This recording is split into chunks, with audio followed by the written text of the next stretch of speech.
क्षमा करें साहब, पाकिस्तान जाने की बात छोड़िए, हम कश्मीर से फूटी कौड़ी नहीं लेते। यहां पढ़े लिखे लोग बैठे हैं, पत्रकार लोग भी हो सकता है भीड़ में बैठे हों। 3 प्रांतों के बराबर हम अकेले कश्मीर के ऊपर खर्च करते हैं और लेते एक फूटी कौड़ी भी नहीं। उसके बावजूद यदि वहां पाकिस्तान जिंदाबाद के नारे लगते हैं, इस्लामिक स्टेट के वहां झंडे लहराते हैं, तो मुझे कहने का हक दीजिए वीडियो रिकॉर्डिंग के सामने, कश्मीर वो बेवफा औरत हो चला है। यह भाषा केवल विनीत चौहान की है। कश्मीर वो बेवफा औरत हो चला है जो खाता हमसे है, पीता हमसे है, पहनता हमसे है और नैन मटक के पड़ोसी से करना चाहता है। आपकी तालियां बुलंद कीजिएगा सर। ऐसे हालात में मैंने कविता पढ़ी नहीं है। स्वागत। मैं मुफ्ती साहब से कहना चाहता हूं कि तुम कहते हो कश्मीर के तुम ना जो सीएम होते, जाते पाकिस्तान वहां पर तुम उनके पीएम होते। मुफ्ती जी अगर पाकिस्तान का, आपकी तालियां थप्पड़ की तरह कश्मीर पहुंचे उनके पास में, मैं बोलने क्या जा रहा हूं। मुफ्ती जी अगर पाकिस्तान का कुछ इतिहास पढ़े होते, फांसी के तख्ते पर तुम भी भुट्टो संग चढ़े होते। फांसी के तख्ते पर तुम भी भुट्टो संग चढ़े होते। फांसी के तख्ते पर तुम भी भुट्टो संग चढ़े होते। ये तो हम हैं जो गद्दारों को कुर्सी दे देते हैं, आस्तीन के सब सांपों को छाती पर सह लेते हैं। कोई रण में जीती भूमि भी वापिस कर देता है, कोई सेना के लोहू को शाही से धो देता है, कोई मजहब के नारों से अलग देश बंटवाता है, कोई श्रीलंका में जाकर सेना को मरवाता है। लेकिन ये तो हम लोगों की सब किस्मत में होना था। कुमार, मैं एक लाइन में इस कश्मीर का कारण बताना चाहता हूं। स्वागत है। आज तक हम जिस आदमी के कारण इस कश्मीर को रो रहे हैं, गा रहे हैं, हो सकता है वो मुल्क की राजनीति के बड़े आदमी माने जाते हैं, लेकिन इतिहास उन्हें कभी माफ नहीं करेगा कि कश्मीर हम उनके कारण रो रहे हैं। मैं फिर कहता हूं, राजनीतिक दुशाले उतारना, मैं नाम लेने की हिम्मत कर रहा हूं, तालियों की हिम्मत आप जुटाना। लेकिन ये तो हम लोगों की सब किस्मत में होना था। लेकिन ये तो हम लोगों की सब किस्मत में होना था। नेहरू जी की कुछ भूलों पर जीवन भर को रोना था। नेहरू जी की कुछ भूलों पर जीवन भर को रोना था। नेहरू जी की कुछ भूलों, मुझे अच्छा लगा आप लोग समझ तो गए। नेहरू जी की कुछ भूलों पर जीवन भर को रोना था। अच्छा होता अगर पटेल, पता नहीं कितने लोग समझेंगे, मैं बोल तो रहा हूं, अच्छा होता अगर पटेल कुछ लोगों को झटका देते, कुछ को आजादी मिलते ही फांसी पर लटका देते, कुछ को आजादी मिलते ही फांसी पर लटका देते, कुछ को आजादी मिलते ही फांसी पर लटका देते। फिर ना कश्मीर का झंझट, ना खूनी होली होती, ना बंदूकों के साये में मेहंदी और रोली होती। अगर कबूतर श्वेत नहीं, इशारा समझे मैं बोल क्या रहा हूं, 55 साल तक ये मुल्क अक्षमन गुलाब लगाकर सफेद कबूतर छोड़ता है। मैं अभी बाघा बॉर्डर पर था, 14 अगस्त को कुमार एक दूसरे चैनल पर थे, मैं दूसरे चैनल पर था, हम दोनों बाघा बॉर्डर पर थे। लोगों ने कहा, कुमार ने मेरे को फोन किया, विनीत तू ऐसी ऐसी कविताएं सुनाता है, मेरा मन करता है तू ये कविताएं लाहौर जाके क्यों नहीं सुनाता। मैं क्यों? कहना ऐसी कोई चिंता नहीं है किराए की, एक तरफ का टिकट तेरे को मैं दे सकता हूं। मैं समझ गया इसके मन में छुपा हुआ क्या है। लौटने का तो लगेगा नहीं, नुके तेरा एक तरफ का ही लगेगा। मैंने कहा दूसरी तरफ का नहीं तेरा, कहना दूसरे की जरूरत नहीं पड़ेगी तेरे को। लेकिन सच मानिएगा, जब मैं बाघा बॉर्डर पर था तो लाहौर से 3 फुट की दूरी है बस, हमारे बीच में गेट लगा हुआ है, आप सबने देखा होगा, जहां वो फ्लैग रिट्रीटिंग परेड होती है, वहां सैनिक खड़े होते हैं।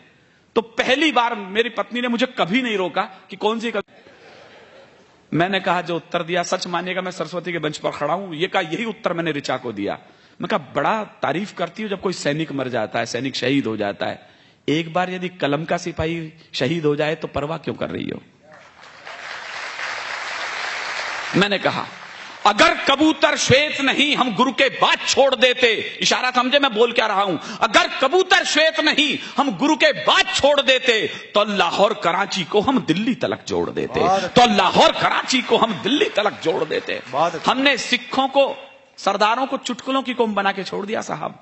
ये चुटकुलों की कौम नहीं थी सर, ये हिंदुस्तान के बलिदानों का सबसे बड़ा शिलालेख थी।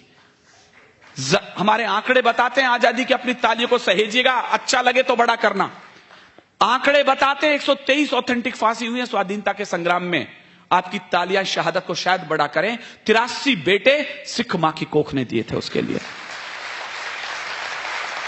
हमारे बड़े कवि हैं हरिओम पंवार जी, उन्होंने लिखा है हम कर्जा खाए बैठे हैं गुरु गोविंद की कुर्बानी का, हम क्या एहसान चुकाएंगे इनकी आंखों के पानी का। हम इनकी गणना करते हैं आजादी के आधारों में, जिनके आगे जिनके 2-2 बेटे चिन गए दीवारों में, जिनके आगे जिनके 2-2। इतिहास में उदाहरण नहीं मिला किसी मां के 4 बेटे और चारों के चारों इस तरीके से बलिदान हुए हों। 2 बेटे चमकौर के युद्ध में प्राण त्याग गए, 2 बेटे सरहिंद की दीवार में जिंदा चिनवा दिए गए। फतेह सिंह और जोरावर सिंह। छोटे भाई के गर्दन तक ईंट आई तो बड़ा भाई रोने लग गया। छोटे ने कहा, बड़े भैया डर गए लगते हो, बलिदान आया, मृत्यु सामने दिखी तो आंखों से आंसू आ गए। बड़े ने कहा, नहीं छोटे, डरा नहीं हूं। कहले, फिर रोते क्यों? जो उत्तर दिया मेरे रोंगटे खड़े उसे जवाब देते समय। उसने कहा, छोटे, केवल इसलिए रो रहा हूं कि दुनिया में आया पहले मैं था, जा तू रहा है। बहुत अच्छे विनीत, बहुत अच्छे। उधर दोनों बेटे चले युद्ध करने के लिए चमकौर के युद्ध में, तो अचानक रण क्षेत्र से बीच में से वापस लौटे। गुरु मां के पास आए, कहने लगे, मां डर गई कि कहीं दोनों बेटे कायर तो नहीं निकले। उसने पूछा, बीच में कैसे आ गए युद्ध में से? कहने लगे, मां प्यास लगी है। मां के आंखों में लाल डोरे उभरे। कहने लगा, शर्म नहीं आती? रण क्षेत्र में खड़े हो, शत्रु के लहू से अपनी प्यास क्यों नहीं बुझा लेते? बहुत। चारों के चारों बेटे शहीद हो गए। तो गुरु मां रोने लगी, गुरु गोविंद सिंह के पास गई, मेरी कोख खाली हो गई है, मैं जीऊं तो जीऊं किसके लिए? गुरु गोविंद सिंह का, इतनी सी बात के लिए क्यों रोती हो? कहना, आप जिंदा रहने के लिए बचा क्या है? गुरु गोविंद सिंह ने जो जवाब दिया सोने के अक्षरों में लिखा जाना चाहिए, देश धर्म के वास्ते वार दिए सुचार। मत बजाना विनीत चौहान की कविता पर ताली। आकाश में कहीं चारों बेटों की आत्मा अजर और अमर होती हो तो आपकी गगन भेदी तालियां इस पंडाल के ऊपर पहुंचे। देश धर्म के वास्ते वार दिए सुचार। अरे चार मरे तो क्या हुआ, ये जीवित कई हजार। चार मरे तो क्या हुआ, ये जीवित कई हजार। बलिदानों के पुष्प चढ़े हैं इस देश की बलिवेदी पर, तब कहीं जाकर आजादी की अक्षौहिणी सेना खड़ी हुई होती है। मुफ्ती मोहम्मद साहब, आपको क्या पता कश्मीर कैसे बचा है? यहां पढ़े लिखे लोग बैठे हैं, नई पीढ़ी को शायद न पता हो। मैं केवल इशारा कर रहा हूं, मुफ्ती मोहम्मद साहब का पिछला काला इतिहास बोल रहा हूं। जो समझदार लोग हैं वो ताली बजाएं, जो नई पीढ़ी है उन्हें बताएं कि विनीत चौहान बोल क्या रहा था। ये क्या जाने बलिदानों की क्या परिभाषा होती है। दो लाइन मुफ्ती मोहम्मद साहब से कह रहा हूं, सच लगे तो फिर मुझे सूचना दे। ये क्या जाने बलिदानों की कैसी भाषा होती है, ये क्या जाने कुर्बानी की क्या परिभाषा होती है। जो अपनी बेटी के बदले में हत्यारे छोड़ चुके, वो पहले ही भारत मां से अपने रिश्ते तोड़ चुके। वो पहले ही भारत मां से अपने रिश्ते तोड़ चुके। अच्छा है विनीत, बहुत अच्छा है। तो मैंने कहा, अगर कबूतर श्वेत नहीं हम गुरु के बाद छोड़ देते तो लाहौर कराची को हम दिल्ली तलक जोड़ देते। अब भी अटल इरादे लेकर भारत के लोगों जागो, शांति मंत्र की पूजा छोड़ो, दुश्मन पर गोले दागो। शांति मंत्र की पूजा छोड़ो, दुश्मन पर गोले दागो। लेकिन हम तो वो लोग हैं साहब, अटल जी से लेकर वर्तमान समय तक सीमा रेखा नहीं लांघेंगे हम लोग बाग। नरेंद्र जी से भी पूछो आप, नरेंद्र मोदी जी से पूछो, तिब्बत तक टेंट गड़ गए चाइना के आकर के। और हमारी भाषा ये है, हमारे सीमा रेखाएं स्पष्ट नहीं है अभी यहां पर, इसलिए पता नहीं है, विवादास्पद है सीमा कि चाइना यहां तक है कि भारत वहां तक है। मोदी जी, आप इस स्वाभिमान के साथ नहीं भेजे थे हमने। हमें उम्मीद थी कि सीमा रेखा यहां से वहां तक झंडे गाड़ दोगे आप। आपकी निराशा हमें परेशान करती है। मैं राजस्थान से हूं तो एक लाइन कविता के नाम पर मेरे पास है। डॉक्टर कुमार को आपने हास्य के रूप में, गीत के रूप में सुना है। कविता का बड़ा हस्ताक्षर यहां बैठा है। कविता के नाम पर मेरे पास एक लाइन है जो मेरे छोटे भाई को मैं सौंप रहा हूं। सीमा नहीं खिंचा करती है कागज बिछी लकीरों से। बहुत अच्छे। मेरे पास इससे अच्छी लाइन नहीं है आज की रात, लाज रखना इस लाइन की। बार बार कहते सीमा रेखा नहीं है, मैं एक लाइन बोल रहा हूं, मोदी जी तक पहुंचे। सीमा नहीं खिंचा करती है कागज बिछी लकीरों से, ये घटती बढ़ती रहती हैं वीरों की शमशीरों से। ये घटती बढ़ती रहती हैं वीरों की शमशीरों से। ये घटती बढ़ती रहती हैं वीरों की शमशीरों से।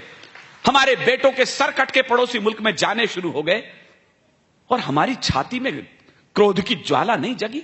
3-3 बेटों के शव पटना एयरपोर्ट पे आकर के लेट गए और बिहार के कृषि मंत्री के बेहुदे बयान हमारे अखबारों की सुर्खियां बन गए।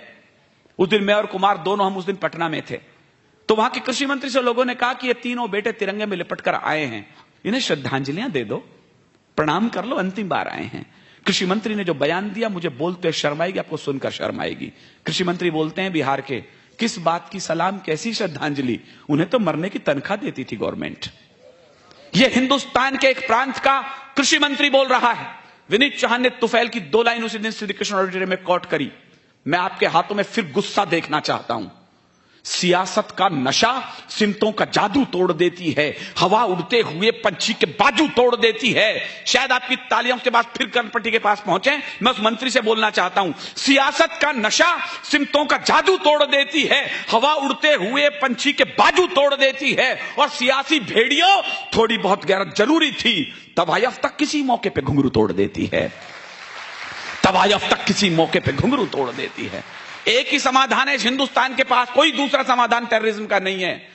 भारत के मुंह पर हिंसा के फिरना ये चांटे होते, मुझे नहीं पता कल अखबार की क्या हेडलाइन होगी, मैं होता तो इन लाइनों को हेडलाइन के लिए चुन रहा होता। भारत के मुंह पर हिंसा के फिरना ये चांटे होते, गर हमने 16 के बदले 32 सिर काटे होते, गर हमने 16 के बदले 32 सिर काटे होते। यूं ही बढ़िया टेररिज्म हिंदुस्तान में, कोई तो कारण रहा होगा साहब।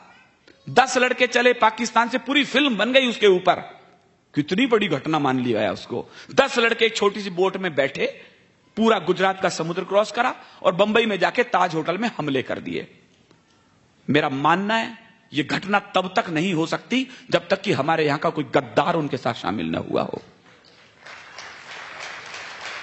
आतंकी कैसे घुसाए परदेसी दरबारों से, लगता है कुछ चूक हुई है अपने पहरेदारों से, वरना खून नहीं बहता यूं भारत मां के लालों का, गर पहले उत्तर दे देते इन सारे भूचालों का। हम मौन रहे, खामोश रहे, कांटों की पौध लगा बैठे, इस शांति शांति के चक्कर में आधा कश्मीर गंवा बैठे। इस शांति शांति के, यही वो कविता है, आप यूट्यूब पर क्लिक करिएगा, बाघा बॉर्डर विनीत चौहान 14 अगस्त। आपको ये कि यही भाषा न मिले तो मेरा नाम लेके थूक देना, विनीत यहां क्या पढ़ते और वहां क्या पढ़ रहे थे, जब आपके पीछे रिकॉर्डिंग चल रही थी आईएसआई एजेंटों के द्वारा। मैंने यही कविता पढ़ी है बाघा बॉर्डर पर, सुनेगा आप, मेरी हिम्मत को दाद देना, मैं कहां पढ़कर आया हूं इस कविता को, कि आतंकी कैसे घुसाए परदेसी दरबारों से, लगता है कुछ चूक हुई है अपने पहरेदारों से, वरना खून नहीं बहता यूं भारत मां के लालों का, गर पहले उत्तर दे देते इन सारे भूचालों का। हम मौन रहे, खामोश रहे, कांटों की पौध लगा बैठे, इस शांति शांति के चक्कर में आधा कश्मीर गंवा बैठे, इस शांति शांति के चक्कर में आधा कश्मीर गंवा बैठे, गर हम ही इनकी लाशों को कांधों पर सदा नहीं ढोते। मैंने नाम लेकर के कविता पढ़ी है वहां पर, गर हम ही इनकी लाशों को कांधों पर सदा नहीं ढोते, ये लश्कर फश्कर हुजी सब दुनिया में कहीं नहीं होते, ये लश्कर फश्कर हुजी सब, आप कमजोर पढ़ रहे, मैं कविता छोटी कर रहा हूं, ये लश्कर फश्कर हुजी सब दुनिया में कहीं नहीं होते। मत कहो पड़ोसी मुल्कों से आतंकी आंधी मंद करो, तुम अपने मिमियाते स्वर को शेरों की तरह बुलंद करो, तुम अपने मिमियाते स्वर को शेरों की तरह बुलंद करो। ये हमले पल में रुक सकते थे, ये हमले पल में रुक सकते थे, आगे बढ़कर हुंकार भरो, इन आतंकी अड्डों पर बस बम्बों की तुम बौछार करो, इन आतंकी अड्डों। कैसी बौछार, किसकी बौछार साहब? एक पुलिस वाला चलता है जवान गन लेकर के आतंकवादियों की तरफ,